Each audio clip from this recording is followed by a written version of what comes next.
Então, boa tarde, sejam bem-vindos. Feliz Dia do Professor, já que estamos falando, né, dia 15 de outubro. Ai, que lindo. Nós. Então, nós hoje recebemos, né, no segundo seminário de grupos da SBEC, recebemos o grupo Arcai, Cátedra Unesco, Origens Plurais do Pensamento Ocidental. Então, agora é com vocês, tá? Gabriele, você comanda aí seu grupo. E vocês tomam conta daqui até, né? Nós temos 2 horas, mas pode ter, deixar um minutinho no final para as pessoas participarem também, né? Vamos até 17h30, né? Tá bem? 40, porque temos 10 minutos, já sei. Tudo bem? Então, é bem-vindo. Boa tarde a todos. Eu estou muito feliz de estar aqui coordenando hoje a apresentação da Cátedra do Unesco Arcai, as origens plurais do pensamento ocidental. E nós fizemos uma ligeira programação, né? Então, o primeiro momento da nossa apresentação, a gente decidiu fazer um oi geral da equipe, né, daqueles que fazem parte da cátedra e estão conosco aqui nesse meeting. Não é obrigatório falar, então eu peço aos membros do grupo que se manifestem para se apresentar brevemente. Né? Vou passar a palavra já aqui para a Ariadne, que no mosaico está do meu lado. Muito obrigada, Ágata. Desculpa, Ariadne, só uma observação. Por questões técnicas de som, eu vou pedir para todo mundo deixar o vídeo no mutado, né? E só a pessoa que estiver se apresentando falar. Deixar o som aberto. Então, fechando o meu. Tá, vou fechar aqui agora, nesse instante. Ok. Saudações, muito obrigada. Saúdo a todos que estão aqui. E desejo professores e das professoras para todos nós que estamos, né, nesse constante cotidiano e feliz trabalho. Eu sou Ariadne, atualmente eu faço meu doutorado pela Universidade de Coimbra e eu sou orientada pelo professor Gabriele e também pelo professor Oliveira. Eu pesquiso o mito de Ariadne, analiso as principais fontes gregas e latinas, e hoje eu estou muito feliz também porque eu fiquei pensando na trajetória da Arcai, tudo que isso representa, né? Olho para o meu filho e vejo também o crescimento dele ao longo de todos esses anos. E é só isso, eu queria agradecer a parceria, a amizade, o apoio de todos que estão aqui, dos nossos professores, mas também dos nossos pesquisadores e grandes amigos cotidianos. É isso. Olá, boa tarde. Eu só queria, então, cumprimentar todo mundo, dizer que é com grande alegria que eu participo da Arcai desde 2018 e estou aqui aguardando o encaminhamento das questões de hoje e atenta para a conversa que vai se desencadear. Um abraço a todos.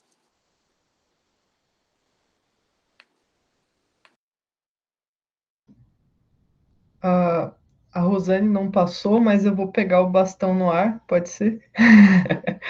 O meu nome é Fernanda, eu sou aluna da Metafísica e participo da Arcai. Eu defendi um mestrado no ano passado, na verdade no começo desse ano, que já parece que passou 3 anos em um ano só, e comecei o doutorado sob a orientação do professor Gabriel e da professora Ágata. Eu estudo banquete e estou tentando integrar os instrumentais de estudos de gênero para leitura do banquete. E eu estou na Arcai desde 2018, na verdade. Eu vou passar o bastão para... Deixa eu ver aqui a lista de todo mundo que está. Eu vou passar para a Milena. Boa tarde, meu nome é Milena, eu sou da graduação em Filosofia. Eu frequento a Arcai desde o ano de 2018, sob orientação do professor Gabriele. E, bom, eu pesquiso gênero na filosofia platônica. E eu estou com muita saudade de todos vocês e dos nossos seminários das quartas presenciais. Muita mesmo. Bom, então eu vou passar para o André. Olá, boa tarde. Eu sou membro da Arcai desde 2017, na primeira Summer School que tivemos na Bahia. E desde então trabalhei com o professor Rodolfo Lopes sobre o diálogo banquete. E durante esses 2 anos, eu acho que o ponto mais relevante da minha pesquisa não foram as leituras em si, nem as conferências, mas o acolhimento e a sensação de pertencimento em um grupo, em uma família como é a Arcai, um espaço aberto a alunos de graduação, pós-doc, o que for.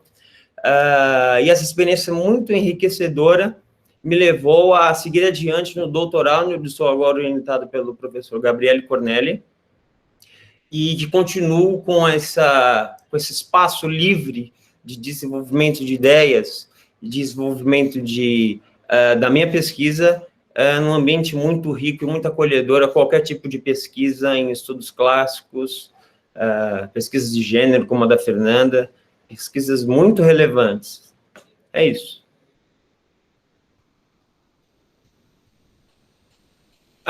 Tem que passar o bastão, né? Eu passo o bastão agora. Eu posso passar ao Gustavo?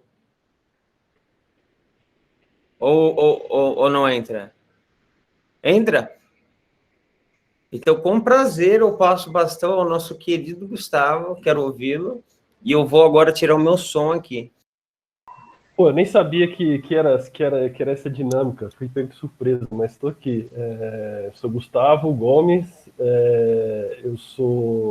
eu faço doutorado, na verdade eu estudo na UFMG, mas moro em Brasília, e estou, desde que eu cheguei em Brasília, no início do meu doutorado, 2016, né, que eu frequento irregularmente as coisas da Arcai.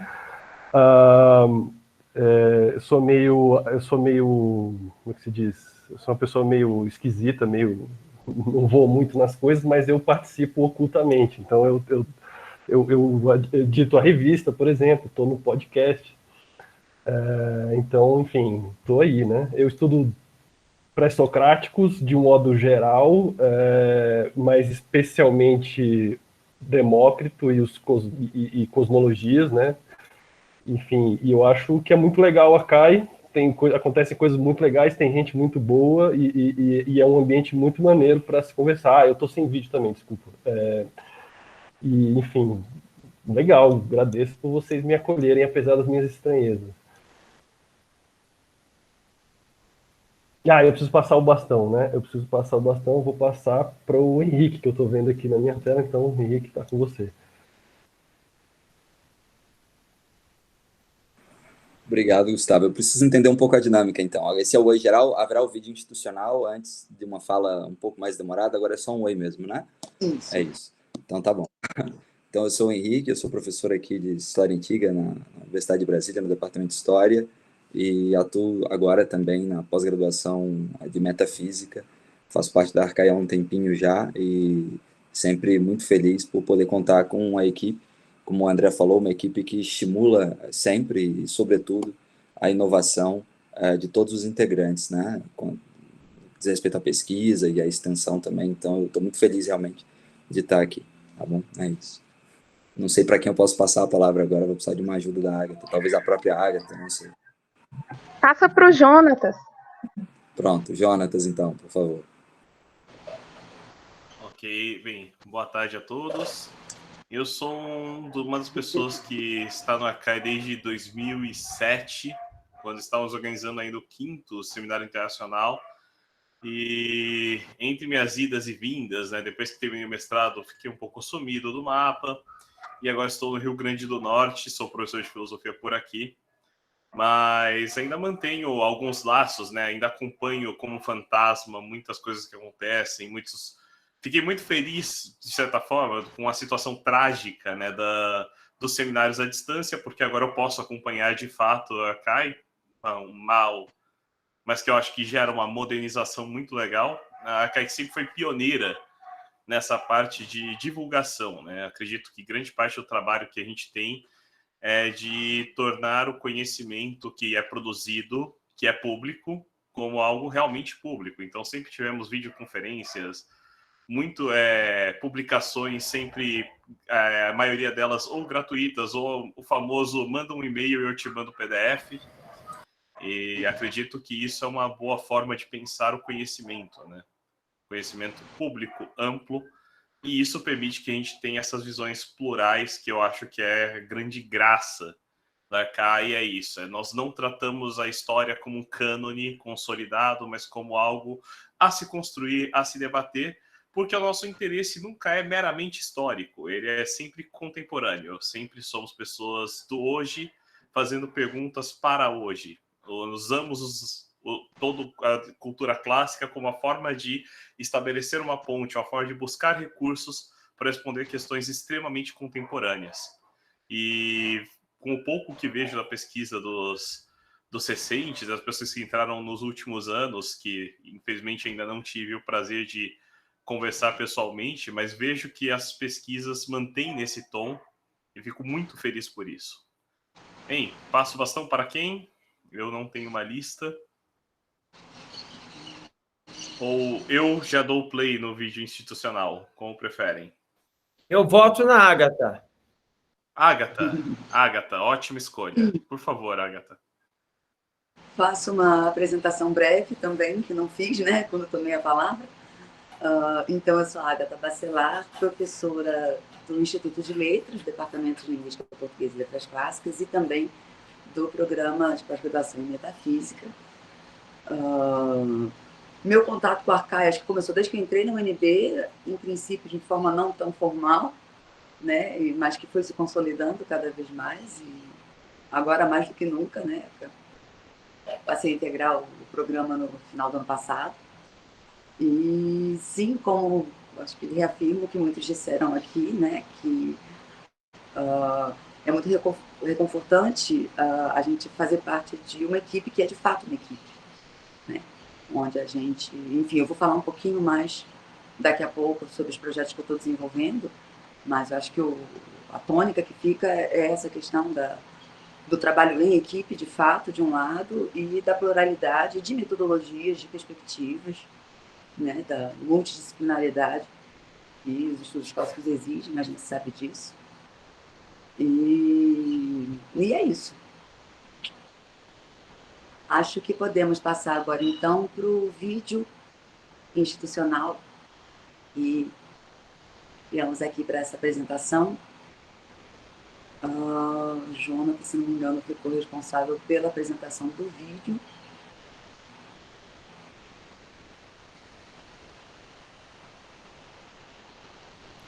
Solicitei aqui a apresentação da tela. Todos estão vendo? Vamos ver se todos estão ouvindo agora.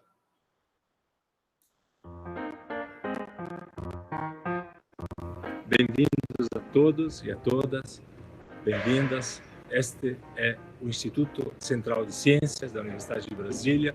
Para os frequentadores e frequentadoras, o nome assim carinhoso é Minhocão. É um prédio de 700 metros de comprimento e que foi desenhado pelo arquiteto Oscar Niemeyer. Nos orgulhamos de estarmos aqui enquanto Cátedra Unesco Arcai, nessa Universidade de Brasília, nesses mesmos corredores, nessas mesmas salas que foram frequentadas por muitos anos pelo Eudoro de Souza, um milenista e um classicista de grande importância para a Universidade de Brasília e para o Brasil como um todo. Espero agora mostrar para vocês em breve o nosso laboratório.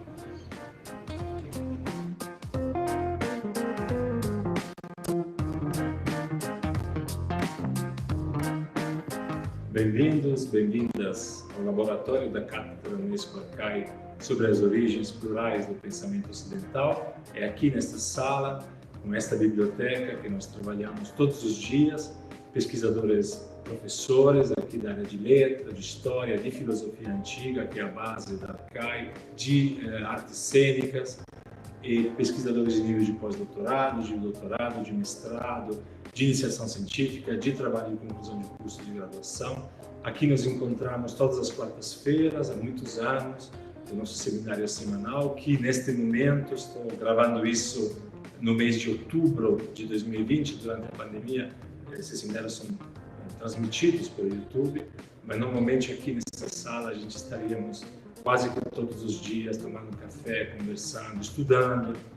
Todos os alunos aqui têm acesso à sala para poder estudar, para poder passar um pouco de tempo juntos. Fazemos aqui as nossas sessões de orientação entre professores e alunos.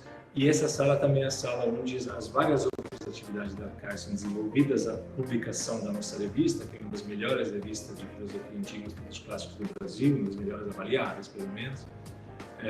As nossas coleções, o trabalho de produção de eventos, que é um trabalho muito exaustivo que a Cátedra Unesco Arcai tem feito nos últimos 15 anos que esteve aqui na Universidade de Brasília. Organizamos 17 seminários internacionais desde a fundação da Cátedra em 2001. Organizamos o Congresso da SBEC em 2013, o Simpósio Platônico da International Pratt Society em 2016 e muitos outros pequenos eventos, jornadas de estudos, mini cursos, seminários. Arcai, a partir dessa sala, quer sempre se abrir para o mundo e todos e todas vocês são sempre convidados a nos visitar aqui. Obrigado.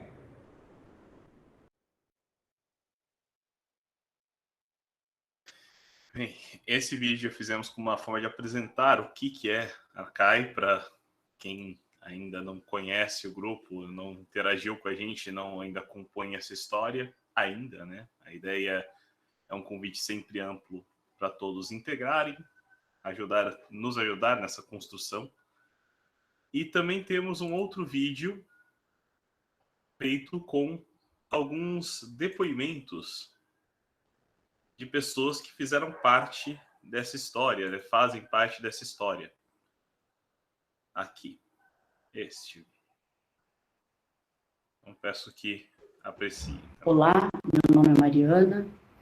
Eu tenho o prazer de conhecer a Cátedra Unesco desde a sua origem, com o professor Gabriele, já nas suas primeiras atividades, e sem dúvida nenhuma a proposta apresentada é fundamental nos dias de hoje, fundamental no meio acadêmico, fundamental do ponto de vista pessoal, sem dúvida nenhuma, poder participar desses momentos, dessa acolhida e de esse ambiente de diversidade, de ideias, de pessoas, de experiências e até de atividades, acrescentou muito para o meu crescimento pessoal e acadêmico. Parabéns à Cátedra por esse trabalho maravilhoso. Olá, meu nome é Aya Itácia, ou Vânia Silva. Eu pesquiso Platão, principalmente no que diz respeito à sua filosofia ética e política. Faço uma leitura dos textos clássicos a partir dos estudos e das epistemologias feministas, ou seja, então de filósofas contemporâneas que releem os clássicos. Bem, o meu primeiro encontro com a Arcai foi em 2007, já tem bastante tempo. Eu estava na graduação em pedagogia e comecei a fazer iniciação científica com o Gabriele Cornelli. Naquele momento, a Arcai estava organizando o seu 5º seminário Arcai, né? E depois das iniciações científicas, eu continuei na Arcai como mestranda e sendo orientada pelo Gabriele Cornelli. Após esse momento, eu fui para a Universidade de Coimbra e o Cornelli continuou como o meu co-orientador. Bem, o que mais me chama a atenção no grupo, talvez seja o modo como a Arcai delineia as relações e de modo tal que trazem um outro olhar, talvez um olhar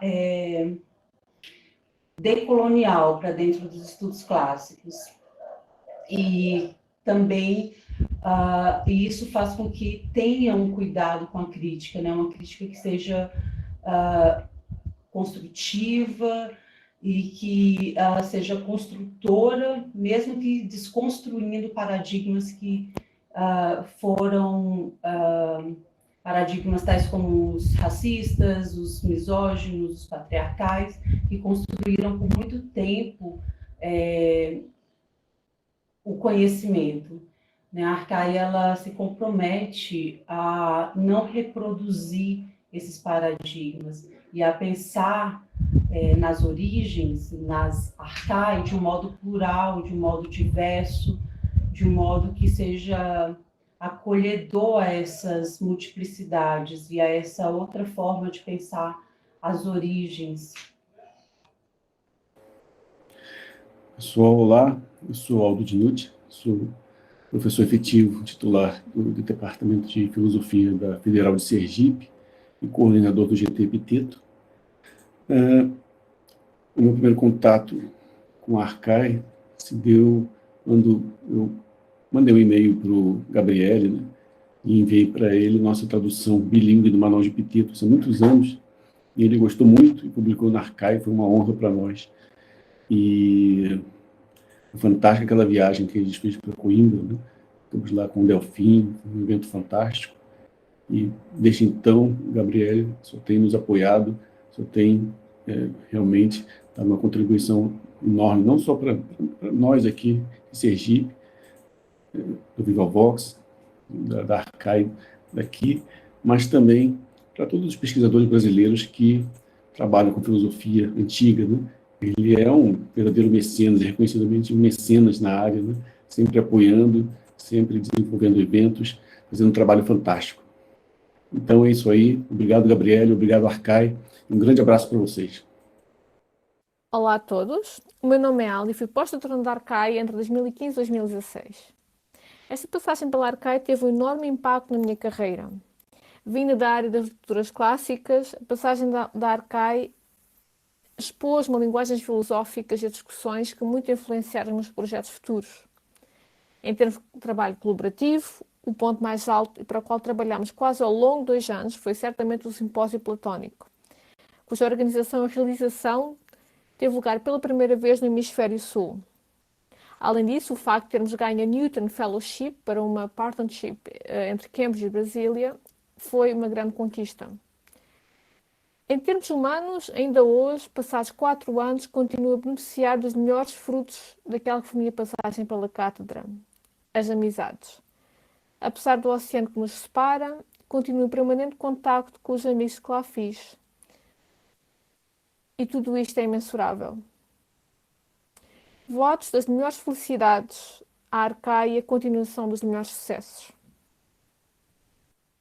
O meu nome é Milena, eu sou estudante de Filosofia da Universidade de Brasília e frequento a Cátedra Unesco Arcai desde o ano de 2018. No ano de 2017, eu fui aluna do professor Dr. Gabriele Cornelli e eu perguntei a ele se haviam mulheres pensadoras na antiguidade, se as mulheres produziram conhecimento no mundo antigo. Ele me disse que sim e me chamou para pesquisar. Desde então, as minhas pesquisas giram em torno da questão de gênero na antiguidade. Hoje, o meu foco são os estudos sobre o livro V da República de Platão e a ideia de guardiã contida ali. Bom, o momento mais marcante para mim na cátedra até hoje tem a ver com os seminários que são realizados às quartas-feiras, permanentemente. O seminário que mais me marcou e mais me inspirou foi o da professora doutora Ana Maria César Pompeu, da Universidade Federal de Ceará, e ela falou sobre a questão de gênero e Aristófanes. Bom, esse seminário nunca saiu da minha cabeça e ele com certeza foi um dos momentos mais marcantes para mim até hoje na Cátedra da Arcai. Gabriela, eu é que de facto tenho de agradecer esta experiência e esta oportunidade excelente que me estão a dar. É de facto com grande gosto sempre que eu me dirijo aos amigos do Arcai, do grupo Arcai. Na verdade, se posso fazer uma pequena inconfidência, embora seja conhecida do Gabriela e dos colegas que aí encontro, foi de facto pela mão do Arcai que eu visitei o Brasil pela primeira vez. Efetivamente, a minha estreia absoluta no Brasil foi que maravilha. O Arcai.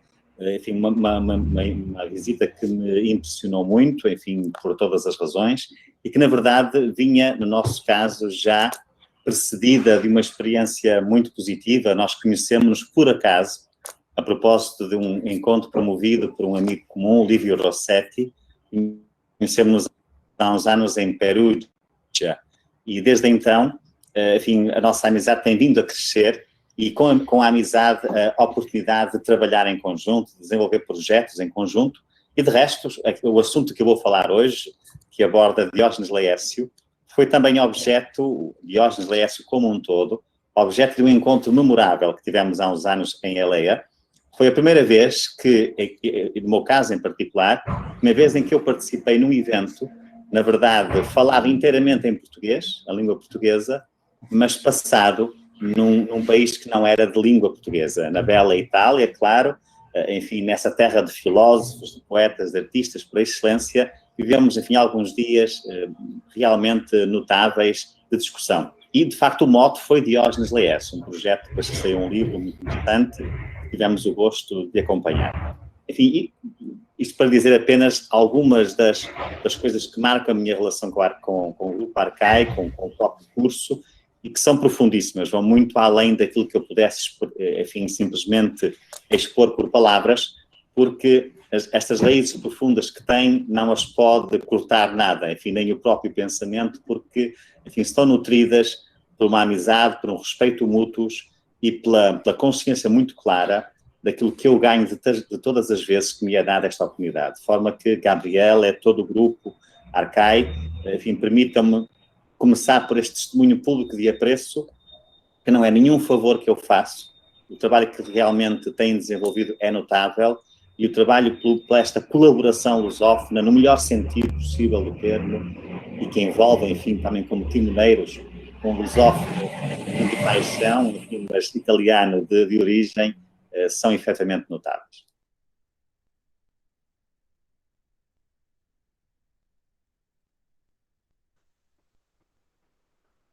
Bom, isso resume bastante o que foi o trabalho da Arcai nessas décadas, né? Década e meia na Universidade de Brasília, quase 2 décadas já de grupo, desde a origem. E então agora creio que seguimos a ordem dos que vão apresentar, correto? Exato. Enfim, pelo nosso programa aqui, o primeiro a falar, né, de nós docentes, especificamente do Metafísica, eu passo a palavra para o Gabriele. Muito obrigado, Agatha, muito obrigado a todos.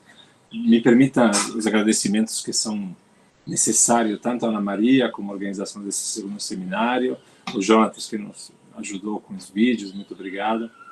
Todo mundo aqui, todo o povo da Arcai aqui presente, especialmente os queridos colegas Agatha Bacelar, Henrique Mudarém de Santana, que estão de fato carregando a Arcai junto comigo nesses últimos anos.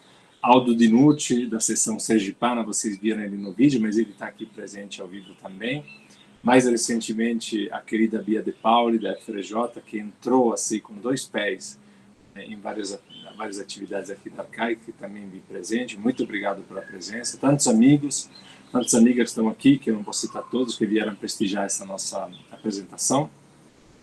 E quero dar parabéns também, finalmente, a todos os professores e as professoras aqui presentes. Eu achei muito importante marcar esse dia também, um dia em que a gente tem que ficar com orgulho de ganhar pouco, mas sermos felizes naquilo que a gente faz, né? Eu vou contar um pouco nesses poucos minutos que me foram dados, não um pouco no sentido assim, já é muito, mas assim, nos minutos que eu tenho, eu pensei de contar uma história que eu nunca contei, que é uma história, mas que é verdadeira, não é que eu estou inventando ela para agora, é simplesmente que ninguém nunca me pediu para contá-la. A Arcai, ela de fato nasce da SBEC. Não tem um melhor lugar para falar da Arcai do que nesse seminário da SBEC. Porque, não sei se todo mundo sabe, quando a Arcai foi, digamos assim, fundada, em 2001, começou o grupo lá no interior de São Paulo. Esse grupo nasceu 2 anos depois da SBEC, quando a SBEC foi para o interior de São Paulo. O 12º Congresso da SBEC, em 1999, foi em Araraquara, lá no interior de São Paulo, pertinho de onde estava, lá em Piracicaba, com a Mariana e outros colegas que estão aqui hoje. E eu fui olhar as anotações que eu tinha colocado naquela época e me dei conta de uma coisa que me chamou... Eu tinha esquecido simplesmente disso, que o grupo, de fato, se constituiu por conta de um projeto de pesquisa. O primeiro projeto de pesquisa que nós fizemos foi no edital universal do CNPq de 2001, exatamente. E até achei esse texto que havia submetido para conseguir um edital, que foi um edital universal. Vocês conhecem esse tipo de financiamento que o CNPq, por muitos anos, e ainda hoje, acho que talvez agora não esteja funcionando, mas por muitos anos foi aquele que deu um pouco um impulso para a pesquisa no Brasil. A pesquisa de grupos pequenos, de professores jovens também, como era eu. Eu me lembro que na época nós ganhamos exatamente R$ 9.966,92 para o primeiro projeto de pesquisa da Arcai. Então vocês veem como é importante também, eu fiquei pensando muito nisso nesses dias, como é importante mantermos o financiamento da pesquisa. Pesquisa pequena também, financiamento universal, porque foi desse primeiro momento, desse encontro com os colegas, na época, André Chivitarese, da UFRJ, Maria Regina Cândido, da UERJ, que surgiu a ideia de fazermos um grupo de pesquisa. Assim. O primeiro seminário Arcai foi organizado exatamente com esta verba, ou com parte dela, no ano seguinte, em 2002, na Universidade, na Unimep, Universidade de Metodista de Piracicaba, onde era professor, e foi muito interessante porque o primeiro seminário havíamos convidado algumas pessoas, e do exterior eu convidei o Mário Vegetti, que depois veio para Brasília, creio em 2010, e ficou com a gente 3 meses numa escola de altos estudos, um dos maiores platonistas que tem, infelizmente faleceu 2 anos atrás, e o dinheiro não dava para trazer o Mário Vegetti. Mas o que aconteceu foi que, de fato, no primeiro seminário Arcai, a palestra principal foi confiada para o nosso querido Fábio Vergara, que na época, de Pelotas, que na época era exatamente o presidente da SBEC. Então, a primeira conferência do primeiro seminário internacional Arcai, que no final não foi internacional, porque a gente não tinha dinheiro para trazer um convidado de fora, e assim mesmo se começa com essas confusões, assim, foi com o presidente da SBEC, né? E, de fato, a SBEC marcou fundamentalmente. E tinha outras pessoas na época, eu tenho aqui anotado, o evento contou, então, com a presença do Fábio Vergara, Raquel Gazola, da PUC, Jato Rano, da USP, João Quartim de Moraes, Pedro Paulo Funari, Hector Benoit, da Unicamp, Katia Poser, que na época estava na UBRA, e mais outras pessoas que vieram prestigiar, de fato, esse primeiro evento. Então, quem conhece um pouco a SBEC, certamente a Ana Maria tem essa história também, entende quanto que a Arcai dependeu e foi, de fato, quase que gestado no interior dessa experiência da SBEC.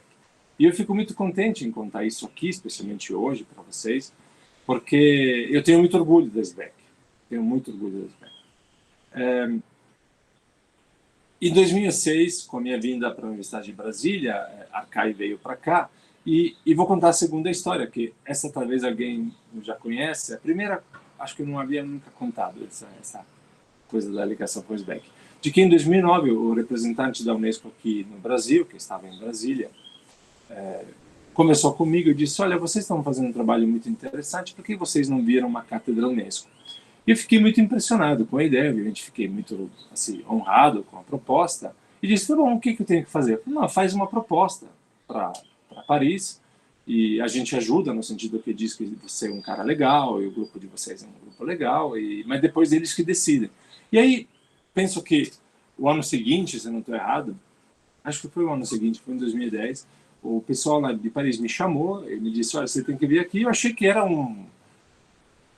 a ocasião para assinar um papel, basicamente, uma coisa muito burocrática. Na verdade, entrei numa sala lá em Fontenay, que é o headquarters da Unesco, e nessa sala me esperavam 7 filósofos, 4 mulheres e 3 homens. 3 desses 7 filósofos eram palestinos, porque na época havia a diretora da filosofia da Unesco era uma senhora, uma professora palestina, e eles, por 2 horas, fizeram uma sabatina. Eles ficaram extremamente interessados na proposta, mas também extremamente preocupados exatamente com essa ideia das origens do pensamento ocidental. E aí eu fui me dando conta na conversa de como, de fato, era importante que a gente se colocasse, se posicionasse politicamente, nesse momento, para esclarecer o que a gente entendia por ocidental, western, né? Isto é, qual era a nossa proposta. Tanto a experiência digamos assim, da interdisciplinaridade da SBEC, quanto a experiência de uma internacionalização no debate, graças à Unesco e também aos colegas de outros países, nos fizeram, de fato, consolidar aquilo que era a intuição inicial da Arcai, que era aquela de um olhar diferente sobre as origens do pensamento ocidental. Um olhar que não se contentasse com a história que estava sendo contada, porque a história que estava sendo contada era uma história presentista, que é um jeito mais bonito de dizer racionalista. Isto é, uma história vista a partir daquilo que nós achamos que é o pensamento ocidental hoje. Quais são seus símbolos, qual a sua força, quem fala. Então é uma história, como você muito bem sabe, contada por homens brancos, velhos, etc, etc. E é uma história também contada sobre um passado que constitui hoje o sistema ocidental de poder. Não dava para fazer isso mais, eu acho que a nossa tentativa foi aquela. Nós entramos de várias maneiras, pela questão do gênero, pela questão, por exemplo, da própria racionalidade, mostrando pesquisas pela magia, pesquisas pelo irracional que está no pensamento ocidental e por muitas outras, agora não posso falar. Não tenho condição de falar de todas elas. Eu acho que a Arcai, ela, no momento que... quando tive que pensar um pouco quais são os nossos... Bom, deixa eu falar uma coisa importante. A gente nunca para pensar na nossa história, de verdade, né? Essa foi uma ocasião muito, muito boa, eu acho, para mim, pessoalmente, porque eu tive que olhar um pouco para aquilo que a gente faz, conversar com os colegas, pensar especialmente na própria história que se construiu, e foi uma ocasião muito boa. Eu quero agradecer mais uma vez a organização e a Ana Maria por esta ocasião. Então, quando a Arcai, de certa maneira, se constitui, eu sempre tive essa intuição de que se constitui a partir dos 3 Is, e da letra I, né? Que é internacionalização, interdisciplinariedade e inovação. Esses 3 Is a Arcai emprestou para o programa de pós-graduação em metafísica, que foi gestado não somente fisicamente no nosso laboratório, ficou no nosso laboratório por quase 1 ano na sua gestação, mas também foi gestado pela intuição fundamental da Arcai, que são esses 3 Is. Um grupo de pesquisa, portanto, é agora uma cátedra Unesco, que preza pelo diálogo internacional e que colocou, em certos momentos, o Brasil na rota da pesquisa internacional, como foi, por exemplo, no caso do evento sobre o pitagorismo e da International Pratt Society em 2016. A interdisciplinaridade, para nós, é muito importante. Para mim, pessoalmente, que sou um cara também que vem de uma formação interdisciplinar, é fundamental. A SBEC, nesse sentido, é fundamental. Eu lamento um pouco que a SBEC ainda, na parte de filosofia antiga, tenha poucos inscritos. Eu acho que a filosofia antiga precisa da história, precisa da literatura, precisa da arqueologia das artes, e eu tenho sempre sentido essa riqueza de poder estar num espaço de diálogo interdisciplinar. E a inovação, acho que o Jonathan estava mencionando, a gente sempre tentou criar espaços que pudessem ser novos no sentido de que são mais acolhedores, em que as pessoas possam chegar junto com mais facilidade, né? Então, essa inovação é pensada um pouco nesse sentido, inovação na construção de um espaço mais democrático, com modalidades novas, porque também nós sabemos que os estudos clássicos não são exatamente um lugar que primou na própria história por respeito à diferença, pela democracia, etc. Um pouco foi um espaço sempre que um espaço ocupado historicamente por um certo tipo de autoritarismo, por senhores velhos que achavam que podiam explicar o que era o mundo para todos os outros. Então, um pouco nesse sentido, eu penso que é uma inovação mais social do que uma inovação tecnológica, de verdade, uma maneira de pensar as coisas. Concluo dizendo o que nós fazemos, que acho que o tempo já está dando.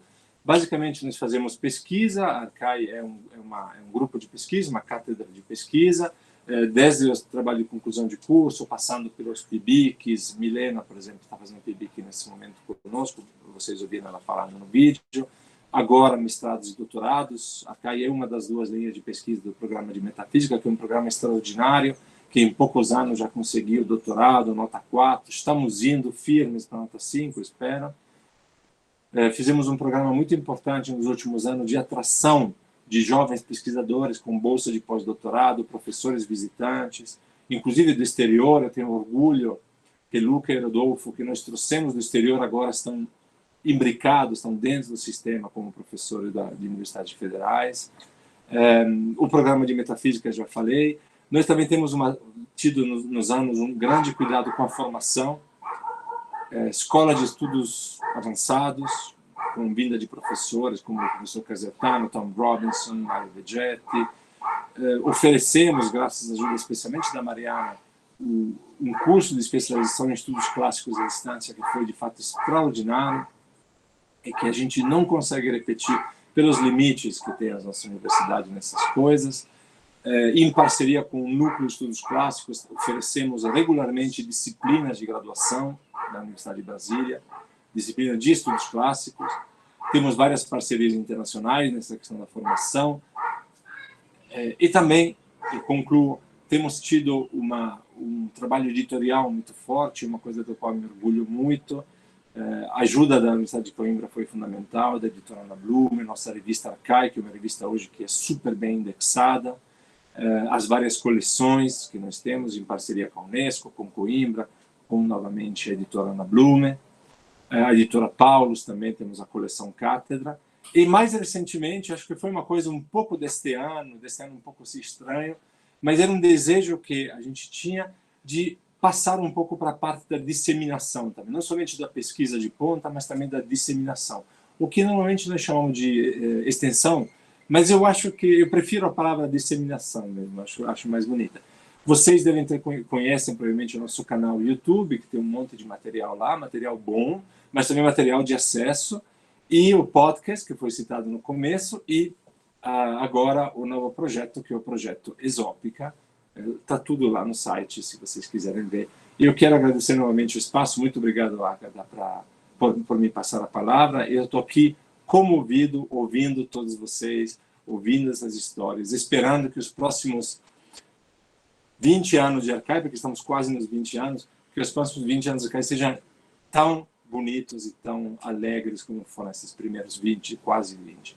Obrigado. Eu agradeço ao Gabriele, enfim, inclusive pela história que eu também não conhecia, e é sempre uma delícia de ouvir, né? E vou passar a palavra agora para o meu querido colega Henrique, que vai falar um pouquinho para a gente do que está fazendo.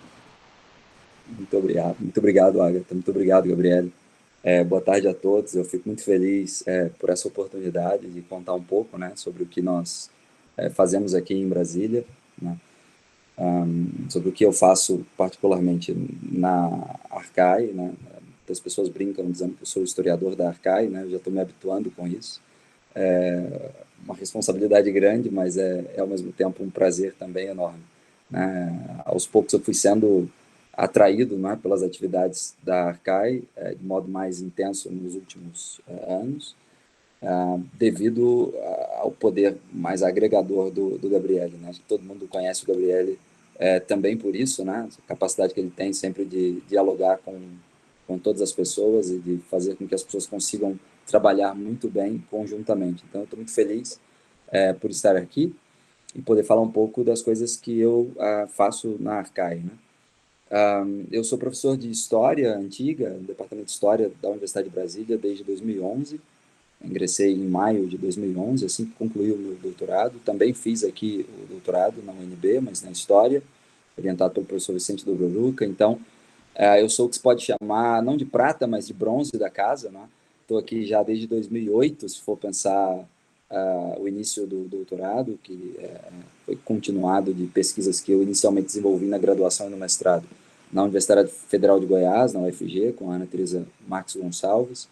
E desde que eu me entendo por gente, desde que eu me entendo por acadêmico, né, já no início da graduação em História, que eu me interesso por História Militar, de um jeito menos convencional, talvez, né, mais atualizado, eu diria, por história política, mais especificamente do período, ou do mundo helenístico romano, né? Nem tanto do mundo clássico, nem tanto da Antiguidade Tardia, mas mais precisamente do mundo helenístico romano. Então, dando seguimento ao que eu iniciei na graduação com a professora Ana Teresa, eu desenvolvi uma tese aqui na UNB, de doutorado, né, sobre inovações políticas na Sicília grega, vistas a partir do fenômeno conhecido pela historiografia como monarquia helenística, né? Tanto um sistema político pautado no poder carismático, num primeiro momento, dos generais que sucederam Alexandre, que depois se autoproclamaram reis, tanto é uma monarquia relativamente diferente das anteriores. O termo, claro, continua a ser Basileia, mas o significado atribuído é completamente diferente já nas fontes, né, do período romano. E, portanto, me interessava compreender como é que, indiretamente, essa monarquia helenística interferia na Sicília grega, numa área, numa região, num cenário, né, em que magistraturas rapidamente se transformavam em magistraturas compulsórias, depois em tiranias e, por fim, em monarquias, né, quando os tiranos, assim rotulados, né, os magistrados que tomavam o poder compulsoriamente, buscavam algum tipo de legitimação nos moldes do que nós entendemos que eram os moldes helenísticos, né, então os parâmetros helenísticos, então quase sempre vinculados ao reconhecimento das tropas, depois, quem sabe, um reconhecimento mais formal nas cidades, mas majoritariamente o reconhecimento das tropas, né? Então, isso também me levou, claro, à identificação de aspectos dessas inovações no pensamento militar mediterrâneo, né? Especialmente nos exércitos profissionais de Agáthocles, de Siracusa, e depois dos cartagineses nas guerras púnicas, né? Então, os cartagineses não experimentaram nem indiretamente essas inovações políticas de natureza helenística, mas ainda assim tiveram seu pensamento militar transformado pela presença constante de tropas mercenárias que aí sim circulavam por boa parte do Mediterrâneo e entendiam muito bem o que é que significava esse poder monárquico que hoje nós chamamos de helenístico, né? Então, eu comecei por aí, verticalizei a minha pesquisa nesse direcionamento, e aí depois que ingressei na UNB, em 2012, 2013, né, eu tive uma bolsa no Centro de Estudos Helênicos, em Washington, DC, e lá eu desenvolvi um pouco essa pesquisa sobre monarquia helenística, mas do ponto de vista de uma abordagem mais alemã, voltada para a sociologia weberiana, né? O próprio Weber não disse muita coisa, não disse nada, na verdade, sobre os reis helenísticos, mas a tradição alemã importou boa parte da sociologia weberiana pelos tipos ideais para a compreensão de um poder monárquico que não tinha bases legais ou tradicionais, mas sim carismáticas, né? Então, isso remonta ao trabalho desenvolvido no século XX, na segunda metade do século XX, pelo Hans Gerke, em Münster, e hoje encontra já uma linhagem, digamos, acadêmica alemã, que culmina em obras como as do Matthias Hack, também em Münster hoje, né? Então, por isso eu tenho um contato maior com essa tradição, e foi aí que eu realmente avancei um pouco a pesquisa que realizei durante o doutorado, né? Depois disso, ou paralelamente até, não me lembro agora com muita precisão os meses que separam uma coisa da outra, mas eu desenvolvi uma pesquisa também sobre mercenarismo grego, né, tardoclássico e helenístico, portanto uma continuação também do que havia iniciado no doutorado, e isso, entendo eu, consolidou o meu interesse pelos estudos helenísticos ou helenísticos romanos, né? Então, acho que aí eu configurei mesmo o que me interessava, né, já como professor aqui na UNB. Então, desde esse período é que eu tenho me dedicado mais, né, à história política e à história militar desse período, e mais recentemente eu tenho me dedicado de modo mais direcionado a Alexandre, né, ou ao que as fontes antigas têm a dizer sobre Alexandre. Nós sabemos que são sempre fontes tardias, já do período romano, em sua maioria, E, portanto, há ali, eu entendo, uma dupla apresentação da figura de Alexandre, que me interessa muito, né? Uma apresentação de uma espécie de rei filósofo, né? No primeiro momento, até desde o contato com Aristóteles, até breve contato, né, de 2 ou 3 anos, se formos muito otimistas, até a corrupção moral de Alexandre, né, durante a expedição asiática, o que inauguraria, portanto, uma segunda fase da vida do rei macedônio, né? Então, essa primeira fase me interessou muito nos últimos anos, desenvolvi durante esse período um pós-doutorado, como nós chamamos, né, uma licença. Tirei uma licença sabática na Universidade Estadual de Campinas, na Unicamp, no Instituto de Estudos da Linguagem, sob supervisão do professor Flávio Oliveira, e ali, portanto, eu me interessei um pouco mais sobre essa construção narrativa das fontes antigas, né, que retratavam Alexandre dessa maneira, uma maneira muito próxima de um rei filósofo, extremamente moderado, virtuoso, um jovem que foi corrompido pela própria ambição, né, pelo poder supremo, digamos, que obteve durante a expedição asiática, ou seja, no contato com os povos asiáticos, né? Então, eu escrevi um livro a respeito disso, estou agora em fase de negociação com a editora, tem um parecer favorável da Universidade de Coimbra, mas eu ainda preciso ver se a editora, de fato, vai demonstrar interesse em publicar o livro, espero que sim, mas já há um parecer favorável, então estou bastante satisfeito com isso. E para além desse interesse, não é, sobre a construção narrativa de Alexandre nas fontes antigas, eu tenho iniciado agora um primeiro mapeamento sobre a recepção de Alexandre no mundo bizantino. Eu tenho desenvolvido um interesse pelos panegíricos, mais particularmente os panegíricos bizantinos, e também com desdobramento desse interesse pela recepção de Alexandre, comecei uma pesquisa agora também sobre o filhelenismo do século XIX, encabeçado de acordo com como eu enxerguei, claro, meus interesses de pesquisa, pelo Edward Freeman, de forma mais pontual, né, e de forma mais abrangente pelo historiador português Oliveira Martins, né. É isso que eu pretendo agora fazer pelos próximos anos, avançar um pouco nessa discussão sobre a fabricação de Alexandre nas fontes antigas. Espero que agora mais inclinado à corrupção moral de Alexandre, né, como os autores entendiam, e a recepção de Alexandre também em Bizâncio, nos panegíricos, e depois em autores característicos do filhelenismo do século XIX, focando nas obras, em 2 ensaios, na verdade, do Edward Freeman e na obra de Oliveira Martins, né, não só no helenismo e a civilização cristã, mas no que mais eu puder encontrar. Então, para não me demorar muito aqui, é mais ou menos isso que eu tenho pesquisado, é isso que me interessa. Essa última pesquisa sobre o filhelenismo do século XIX é algo que eu procurarei desenvolver um pouco mais no programa de pós-graduação em metafísica, ao qual eu estou vinculado, não é? No qual eu estou credenciado há alguns meses, eu não sei mais, Gabriel, quando tem um mês, talvez, alguma coisa assim, próximo disso. Eu confesso que a pandemia tirou Parece muito mais tempo, parece muito mais tempo. Eu, sinceramente, não me lembro precisamente quando, mas a pandemia me tirou um pouco essa capacidade de pensar sobre o passado recente, o que não pode ser pode não ser uma boa ideia para um historiador, mas eu estou ainda me ajustando a essa realidade. São muitas turmas, muitas atividades diferentes, mas acho que tem isso aí por volta de um mês ou coisa do tipo.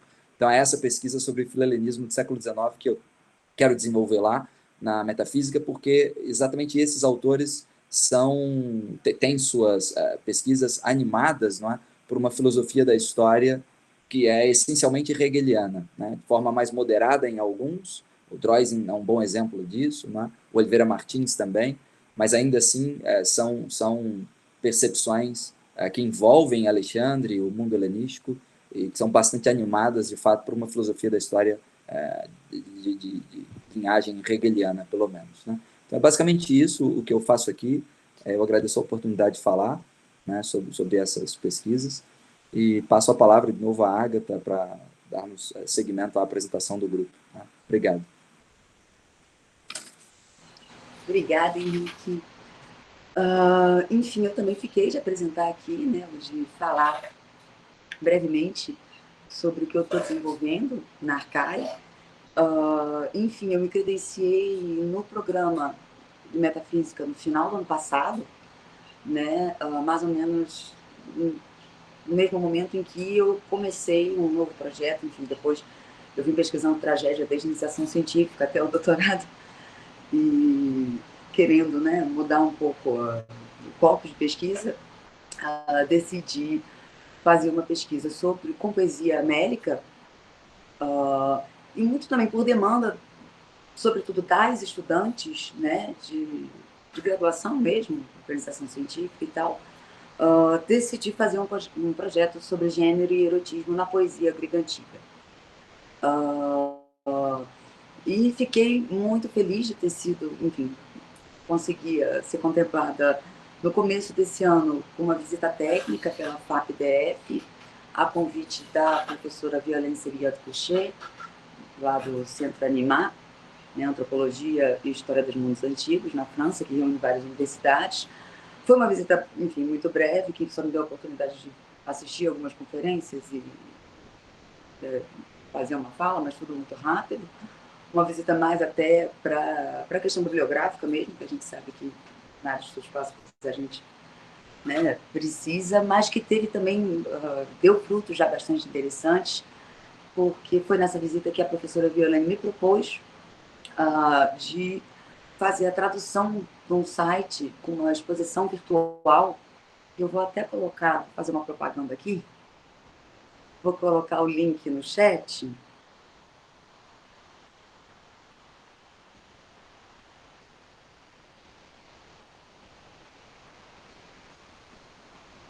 Está aí o link da exposição, para quem quiser depois olhar, e a exposição se chama justamente Sair do Gineceu, um novo olhar sobre a Grécia Antiga, né?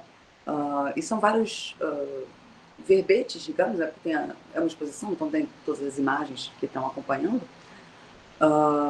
mas que vem justamente desconstruir uma série de clichês sobre o feminino na antiguidade, né? E eu fiquei muito feliz de fazer essa tradução, não apenas por estar contribuindo para material de divulgação, né, em português no Brasil, mas também porque essa tradução foi feita em parceria com a professora Letícia Leite, que foi orientanda de doutorado da Violaine e que acabou de ser recém-credenciada na metafísica, com um projeto de pós-doc que eu estou acolhendo, muito bacana, intitulado E Assim Safo Vai Ganhando Adeptos, Lesboerotismo e Decadentismo em Narrativas de Cunho Pornográfico Brasileiras na Primeira Metade do Século XX.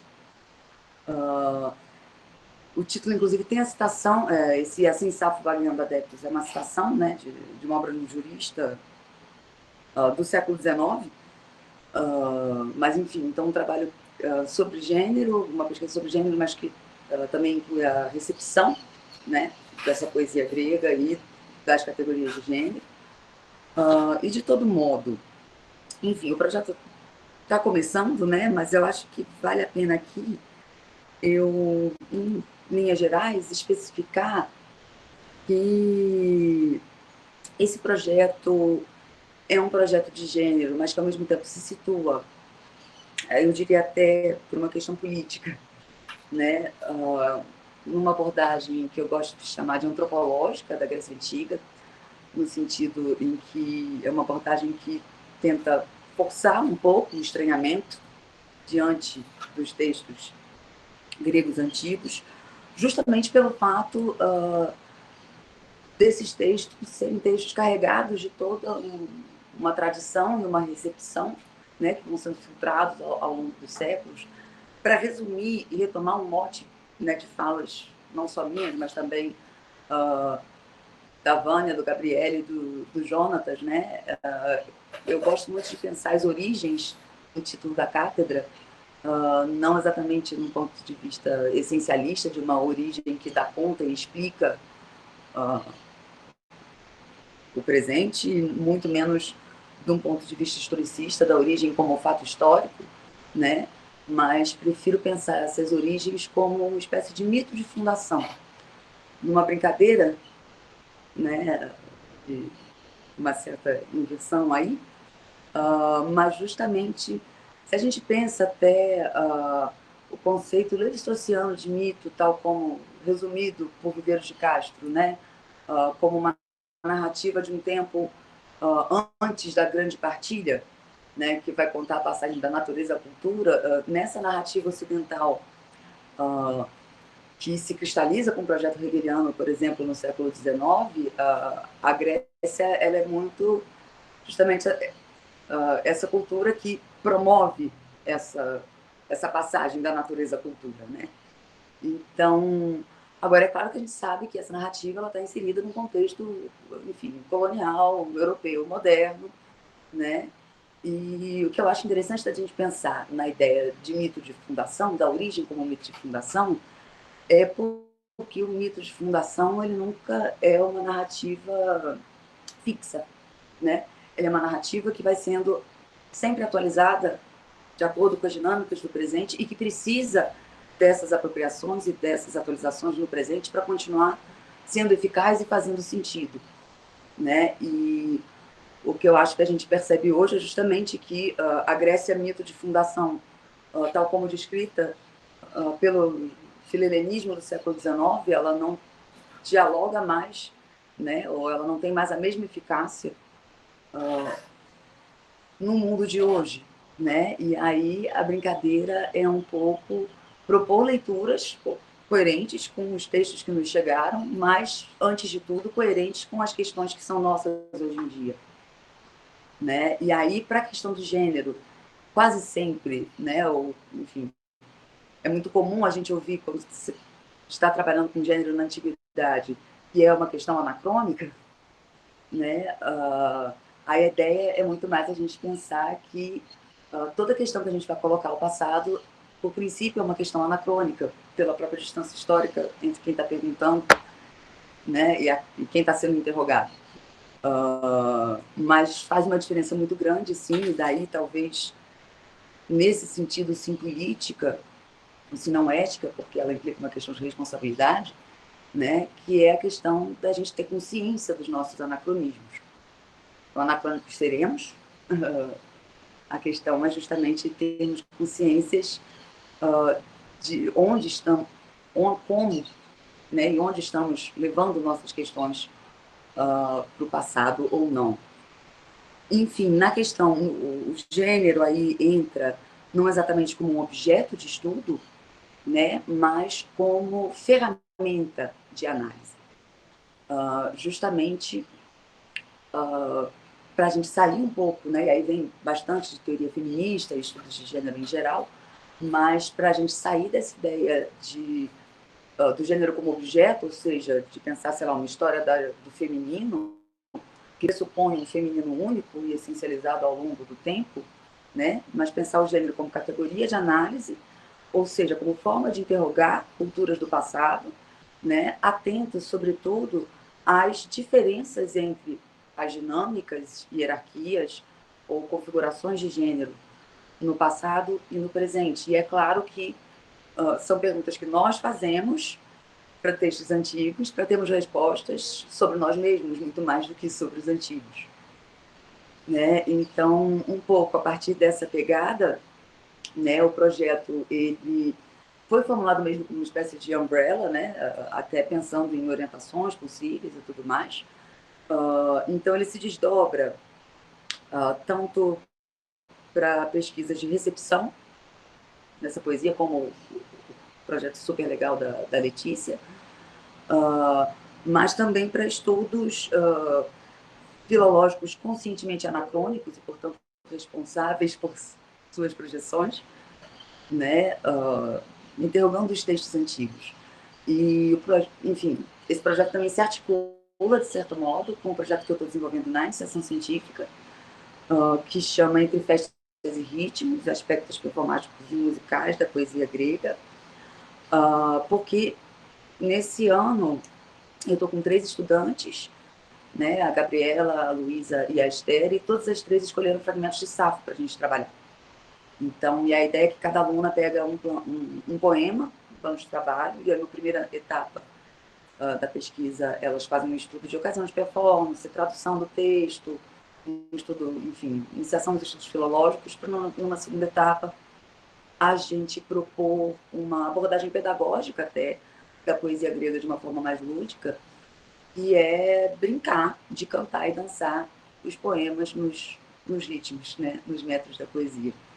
Enfim, o projeto inicialmente previa oficinas de extensão para essas dinâmicas de canto coletivo improvisado, né, algo que começou até numa parceria com uma professora da música, a Juliana Dias, que está agora afastada na Unicamp do doutorado.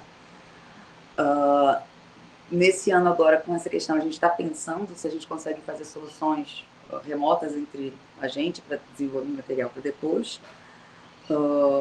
Mas, enfim, e ainda outra atividade que eu acho muito importante da Arcai, na qual eu estou envolvida, é o grupo, né, de pesquisa e estudos Assembleia de Mulheres, onde nós nos reunimos quinzenalmente, né, um grupo que tem uma estrutura, inclusive, muito legal e muito democrática, né, onde cada uma das integrantes do grupo sugere um texto para a gente sentar, ler juntas e discutir, e a dinâmica tem sido, inclusive, de alternar um texto que trabalhe com gênero na contemporaneidade, né, não necessariamente ligado aos estudos clássicos, e com textos voltados especificamente para os estudos clássicos, que abordem também questões de gênero. E também fico muito feliz, acho que essa é a minha última atividade a descrever ou a mencionar, né? Fico muito honrada de fazer parte também da equipe editorial da revista, né? Cuidando aí da seção da área de letras, né? E contribuindo para a multidisciplinaridade também da revista Arcai.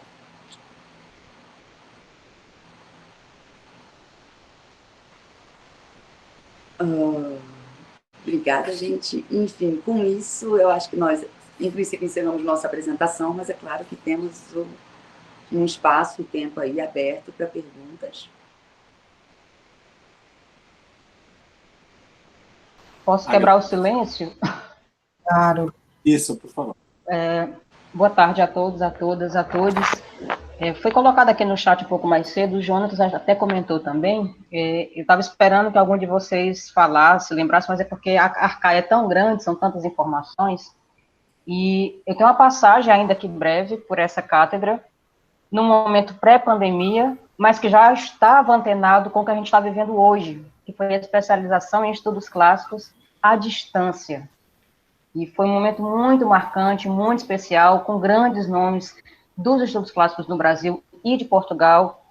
Eu tive a feliz alegria, a grata satisfação de ser aluna do professor Delfim Leão, que falou há pouco na apresentação, do professor Jacinto Luiz Brandão, Maria Cecília, o próprio professor Gabriele também, né, num universo que era todo pautado de multidisciplinaridade, transversalidade também, de muita riqueza acadêmica. Foi semipresencial, na verdade, porque a gente tinha pelo menos 2 provas presenciais, uma delas foi em Brasília, foi a minha primeira visita a Brasília, inclusive, para fazer essa prova, uma viagem maravilhosa. A outra foi em Natal, infelizmente eu não pude ir, houve um contratempo, mas, enfim, a especialização foi um momento muito rico, de uma antenação, de uma visada muito contemporânea para aquele momento e que se faz muito pertinente hoje também, né, que só cresceu e que, a mim, pelo menos, contribuiu, como eu falei no chat, para o mestrado, para o doutorado e gerou muitos frutos, né? Então, eu queria fazer esse pronunciamento público, agradecer e falar da importância que foi esse momento também, quando não tínhamos tantas redes, né, como hoje, não estávamos tão antenados, mas que a Arcai, ela já antecipava questões de profunda riqueza para tantos estudantes do Brasil, que congregou estudantes de vários pontos do Brasil, e creio que fora do Brasil também, né? Então, se puderem comentar, eu queria só fazer essa contribuição da minha passagem pela Arcai. Sou muito grata. Mais alguém para falar? Eu parabenizo, né, o grupo, excelente. Nós temos muita gente aqui de Fortaleza que foi para aí, né? Bastante gente, né? A Ariadne, que está aí, acho que a Bárbara já chegou a fazer curso aí também. Sim, eu e Bárbara somos crias da Arcai, né? A gente fez a mesma especialização. Especialização. Nos perdemos por Brasília. Ou se acharam, né? Então, Ou nos achamos, a gente se perdeu, se achou em Brasília, na verdade. então tem bastante realmente. Maria, pelas pessoas maravilhosas que você formou aí em Fortaleza e vieram trabalhar conosco, como a Gabi Cavalcante, a Gabriela. Gabi, exatamente, a Gabi estava aí. Ela está aqui hoje, a Gabi? Não vi ela, não. Ela está acabando do doutorado, esperada na escrita. Mas a gente conhece muito bem o trabalho de vocês em Fortaleza, porque nos ajudou muito, né? Vieram pessoas já prontas. Né? Muito bom. Mas foi ótimo. Para nós também foi excelente, né? Que eles tiveram a oportunidade de seguir, né, os estudos aí. Foi excelente. Excelente trabalho de vocês, né? Eu estou até com um pós-doutorando, que ele está trabalhando com o feminino no banquete. E até que ele estivesse aqui, mas eu acho que não. O Vicente, Brasil. Depois eu vou falar com ele, para ele entrar em contato com o grupo também. É interessante, né? Conhecer o trabalho de vocês. Tá? Mas excelente, muito bom. Quem quiser falar, gente, está aberto. Nós temos tempo para isso agora. Eu posso pedir a palavra? Claro, já está pedindo. Maravilha. Então, eu queria agradecer... André, você é André da Paz, é seu nome ou você que colocou aí da Paz? Não, é o meu nome, eu sou da Paz. Ótimo. No registro, e tento ser da paz na vida também. Então, eu sou sempre zen, embora não seja sempre possível, não é mesmo? Não mais 2020, mas eu estou um ano para ser da paz. Oi? Você falou em Aristófanes no começo, não foi? Pois é. Ariadne. Pois é, Ariadne. Então, eu queria... É breve, rápido. Em primeiro lugar, agradecer por fazer parte desse grupo, que é um grupo muito importante, um grupo cujo trabalho é muito relevante para a filosofia antiga no Brasil e que a cada dia tem crescido mais e demonstrado que os objetivos do trabalho desse grupo são realmente uma volta às origens plurais do pensamento ocidental e não simplesmente uma comentariologia de tradições já estabelecidas. Então, eu acho extremamente relevante discussões que voltem para o mundo antigo e tentem dar um novo olhar para esse mundo, e isso eu vejo nas nossas pesquisas de gênero, e enfim. E, por fim, eu queria lembrar também e agradecer também os que por algum motivo, por calendário ou agendas ou coisas do gênero, não estiveram presentes, membros da Arcai, que a Arcai é um mundo, e que também fizeram parte disso, fazem parte dessa família que é a Arcai, e que são pessoas extremamente importantes para o desenvolvimento do nosso trabalho, tanto quanto discentes, quanto excelentes professores no nosso programa de pós-graduação, que fazem parte da Arcai, que não estão presentes hoje, por qualquer que seja a razão.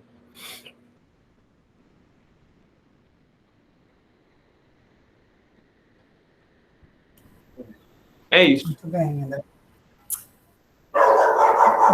Vou tirar meu som. Agora são os cachorros falando aqui. Quem quiser falar ainda, estamos abertos. Eu, por favor, tem algo a falar Pode também? falar, Juliana. Claro. Achei muito interessante vendo sobre as pesquisas, né? Acho muito interessante como a Arcai tem essa capacidade de que mesmo quando não estamos pesquisando juntos, né? Os assuntos parece que eles se entrelaçam com uma naturalidade muito grande. E a pesquisa de Agatha falando sobre como não discutimos muitas coisas, né? Como às vezes temos que ir para um aspecto antropológico e sobre como as cosmogonias têm sempre que seguir o paradigma atual, senão fica incompatível. Lembrei muito da minha pesquisa sobre o papiro de Derveni, onde ocorre exatamente isso. Você tem um filósofo fazendo uma exegese de um mito cosmogônico órfico e fazendo desse mito cosmogônico uma leitura compatível com a physis, né, com o conhecimento científico do tempo dele. Então, tentando transformar toda uma narrativa sobre a origem de deuses em uma narrativa de origem das estrelas, do céu, do cosmos. Muito interessante como há uma compatibilidade ali entre o pensamento mítico e o pensamento racional, o que também encontra o que Gabriele fala de como essas coisas, como quando reescrevemos as origens do pensamento ocidental, nós muitas vezes vamos para além de questões da racionalidade, né? Nós vamos parar em muitos campos estranhos para a academia e muitas vezes até mesmo rejeitados na academia. Então, fico muito feliz de ver a CAI, participei na última década um pouco mais e pretendo participar mais ativamente de agora em diante. Acho muito legal ver que ainda temos esse espírito pulsando. Espero que tenhamos ele por todo o tempo aí adiante. Muito obrigado a todos. Muito bem. Tem uma pergunta aqui no chat, né? Marcelo Daniel Rodrigues. Gostaria de saber se há na Arcai algum segmento de pesquisa sobre a mímesis, também sobre a hermenêutica. Sou formado em História e Filosofia, faço doutoramento em Estudos Clássicos em Coimbra, onde o professor Dr. Gabriele Cornélio é o meu co-orientador. Pergunta dele, né? Sobre mímesis e hermenêutica. Eu não posso falar que já oriento o Marcelo, né? Então... Já está orientado, né? Quem é que vai responder? Ou não? Veio a cabeça, mas eu posso estar com uma informação muito limitada, mas são os textos do Marcos Mota, né? Alguns ensaios do professor Marcos Mota entram muito em discussões bastante interessantes sobre a questão da hermenêutica e da mímesis. Não tenho certeza agora porque são dois livros que eu li meio juntos, eu confundo, né? Mas nos Passos de Homero, se não me engano, enfim, mas aí seria questão de também entrar em contato com o professor Marcos. E a Maria fez um mestrado sobre hermenêutica alemã do Platão, né? E ela está tentando me convencer a fazer o doutorado sobre isso também, mas eu estou resistindo um pouco. O Marcos não faz parte do grupo de vocês? Tem outro grupo? Como é? Eu sei que vocês são todos aí, mas tem uma... Mas só que o Marcos é músico, professor, diretor. Eu sei. Marcos, a gente tem que pegá-lo assim no laço, mas o Marcos... Então, é graça. Ele estava em Portugal, né? Até eu fiz um dossiê da Aristófanes, da revista dele. Já voltou? O professor Gabriele. Está aberto aqui? Professor Gabriele, você me ouve? Estão ouvindo, pode falar. Você não acha que, de certo modo, a minha tentativa de aproximar o imaginário histórico dos mistérios com a representação que Platão faz no banquete da introdução de Sócrates para o Diotima como uma espécie de mímesis? Eu acho que sim, André. Acho que boa parte do trabalho com Platão é um trabalho sobre mímesis, porque Platão é um mimético, né? Então, Platão vai ter que lidar com o fato que ele não está falando a verdade imediatamente, mas está, de certa maneira, construindo uma mímesis, no fundo. Sim, eu acho que sim. Mas como que eu conheço um pouco o trabalho do Marcelo, eu entendi que o Marcelo queria utilizar mesmo o termo hermenêutica no sentido mais assim, contemporâneo, né? A hermenêutica que nasce no século XIX, etc. Por isso que eu acho que a pergunta era para lá. E eu vi uma pergunta sobre o curso de especialização que eu recebo por mês sobre isso. Como é? Eu achei muito legal. Vai ter um novo curso de especialização? Então, eu adoraria oferecer um segundo curso. Eu já conversei com a Agatha, com o Henrique sobre isso. Nós temos limitações na Universidade de Brasília muito grandes nesse momento para fazer isso. E eu tentei fazer isso via Universidade Aberta do Brasil, mas como que os estudos clássicos não são uma competência para a formação de professores imediata, digamos, como seria a filosofia, a história, letra, tem dificuldade para fazer isso pela via pública, portanto, né, sem cobrar nada para poder organizar a coisa. Eu gostaria muito, eu acho, Ana Maria, te jogo a bomba na cara, assim, eu acho que a SBEC devia fazer isso. Nós ajudamos. Quem sabe? Eu acho que a SBEC deveria propor... Você quer voltar a ser presidente da SBEC, Gabriel? Desculpa? Você quer voltar a ser o presidente da SBEC? Jamais.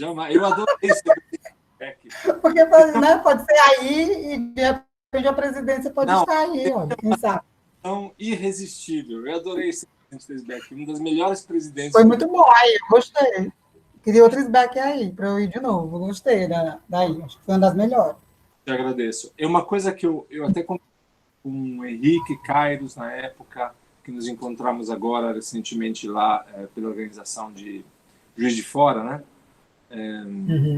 E eu acho que a gente deveria tentar fazer um pool de universidade, USP, Ceará, UFRJ, a gente, e criar, de fato, uma espécie de curso que possa dizer aos jovens estudantes o que é estudos clássicos, possa criar uma bibliografia mínima de referência para cada discussão.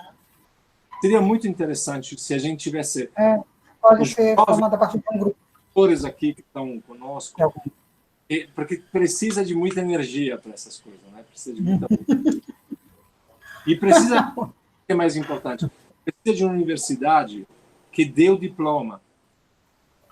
Claro. Hoje, no UNB, isso está sendo muito difícil, por causa dessa questão privada, dessa discussão toda. Mas eu acho que um convênio com a SBEC poderia funcionar, imagino. Pelo menos para fazer a comunicação, né? Então, falar em comunicação, né? Queremos até aproveitar o momento para parabenizar a Info Clássica, né? Que fez 18 anos, no dia 14, né? Foi ontem. Aproveitar o evento aqui. Parabenizar o Henrique e sua equipe, né? Henrique Kairos e a sua equipe. Então, e agora, alguém mais quer falar? Porque normalmente nós fazemos uma foto, né? Além de você ter pedido a gravação, mas assim, nós fazemos uma foto no final. O Ney reúne aí todo mundo, quem quiser aparecer, para aparecer na foto, né? Pode... Posso só responder um minutinho? Que eu vi aqui no chat? Pode falar, claro. Né, porque o Alexandre está perguntando sobre sugestões de como trabalhar a questão de gênero. Sim, enfim, eu fiquei muito feliz de ter traduzido essa exposição virtual, justamente por ser um material muito bem organizado, muito bem feito. A exposição foi coordenada pelas professoras Violene Sibiote-Boucher, Sandra Belli e Nathalie Ernoux, se não me engano. E é um material bastante acessível, né? E eu acho que a partir dali dá, sim, para fazer um trabalho com um público um pouco mais jovem, né? No ensino médio e tal. E, enfim, muito até como... Não sei, imagino muita atividade, porque a gente tem muito, né, na nossa sociedade. Sei lá, a gente pensa na música do Chico, as mulheres de Atenas, né? E tem todo um consenso de um feminino calado, trancafiado, de véu e tudo mais. Então, eu acho que vale a pena trazer, né, esse site, mas também buscar outras representações, enfim, pensar também nas heroínas trágicas, né, que é óbvio que estão num palco de uma ficção, de um mundo que não é real, mas, ao mesmo tempo, aquelas mulheres tão incisivas e fortes não podem estar tão fora do horizonte da sociedade grega, né, a ponto de serem apenas monstruosidades que devem ser negadas. Então, nesse sentido, sim, mas... E acho que sempre o material mais rico, né, para esse tipo de discussão é o material escolhido pelo professor, sabe?